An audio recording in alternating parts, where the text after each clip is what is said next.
Namyo Ringekyo, Namyo Ringekyo, Namyo Ringekyo, Namyo Ringekyo, Namyo Ringekyo, Namyo Ringekyo, Namyo Ringekyo, Namyo Ringekyo, Namyo Ringekyo, What's going on, YouTube? This is Rob, and this is Hot Top. All right. What a week 3. Exciting week 3. Seattle Seahawks, San Diego Chargers at Quest Field. And the Hawks came out victorious in an exciting 27-20 victory. All praises to Leon Washington. 2 kickoff returns for touchdowns. One of 101 yards and the other for 99. Seattle looked really good in the first half. Really, their offense hasn't looked like the Seahawks of the Super Bowl years, but they look pretty good. So, quick recap on the stat sheet.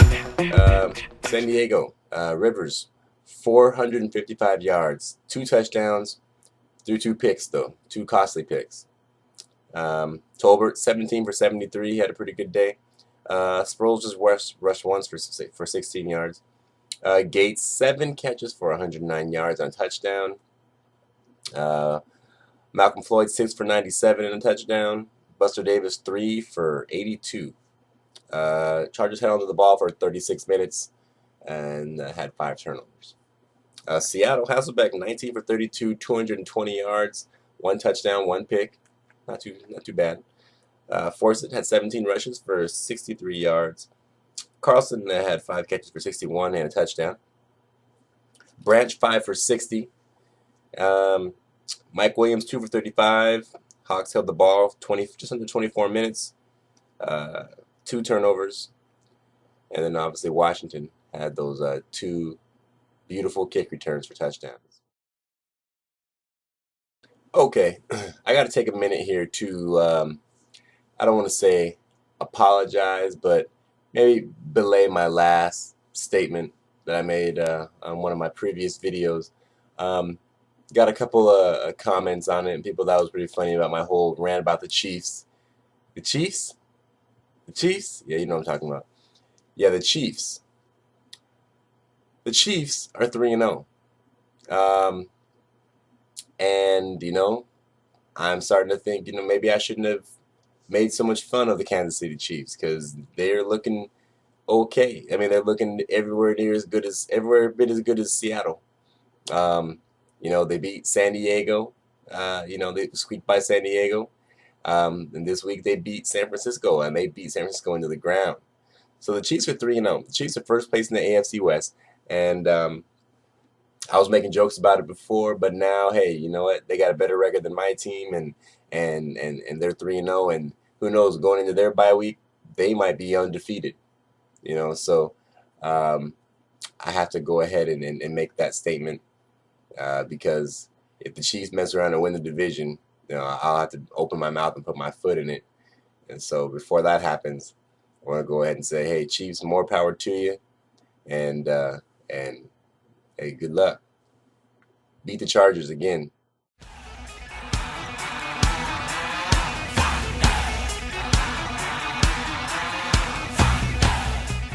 All right, week 4, Seahawks, St. Louis Rams. I don't remember the last time we lost to the Rams, home or away. But you know what? Seattle is not a good road team at all. Generally, we haven't been a good road team. We have never been a good road team.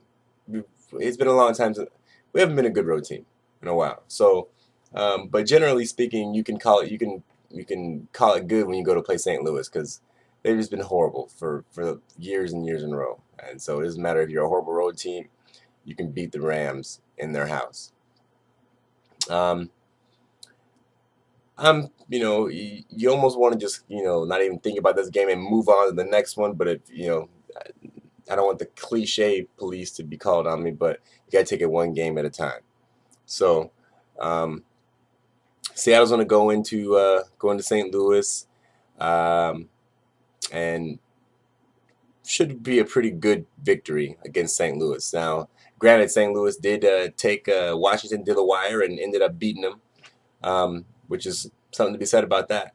However, everybody knows that division rivals know each other better than anyone, and I think a disadvantage that St. Louis will be at is that Sam Bradford has no clue how to play against Seattle Seahawks, whereas Seattle has been whooping the Rams' tail, for years on end, and a lot of the team, even though our team's pretty new, Hasselbeck knows what to do. So we'll probably beat them by probably a touchdown or two, maybe 10 points, something like that. It may not be a blowout like the San Francisco game, but we'll handle them. And we'll go move on to 3-1. We'll go into our bye week, and get some rest and get ready for that trip to Chicago. I think we now see that Leon Washington is a threat, and I expect that the special teams will be, getting a lot of reps, I would say, in practice, trying to figure out ways to spring him because, who can't afford a touchdown return for a kickoff return for a touchdown. So I expect that to be something to be watched for throughout the rest of the season. Actually, once you see a guy who's dangerous like that, you usually lasts for a season. People will be watching him, and Leon is going to give us good field position, probably more often than not. That's my prediction there on that. So we got a golden ticket in him. Golden Tate. Speaking of Golden Tate, back to return the punts. He's doing well returning the punts. He's shifty. He's making the first and second guy miss, and he's getting us some positive yards on punt return. So our special teams will probably be doing great things for us over the course of this season, should things stay the way they are. The Rams, I'm thinking 31-24. We're gonna handle the Rams. Be 3-1. Hit Chicago for a real tough game against the Bears, and hey, we come out of that. Who knows what might happen? We come out of that game 4-1. Watch out NFC West, but watch out NFC. Okay, because if we win this division, everybody knows when you get to the playoffs, it's a whole nother story. Now, it's probably a little premature making statements like that, but hey, I'm a fan, and maybe even sometimes maybe a little bit blind, but that's not the point here. Let's go Seahawks. I want to give a big shout out to my good friend Eric Williams at the News Tribune, Tacoma, Washington. Gave me a link on his daily blog last week, and got me some hits on YouTube, which is appreciated. Got me a few comments on the blog as well. People seem to like the Chiefs the comments I made in that video last week, which is cool. They've dubbed me the Seattle fan in San Diego, or the Seahawk fan in San Diego, so I guess I'll refer to myself as such moving forward, so people will be able to make the correlation between the two usernames. But the Seahawk fan in San Diego is here to stay. And once again, Eric, thank you very much for your help on that. And I'll continue to keep putting these videos out. And let's go Hawks.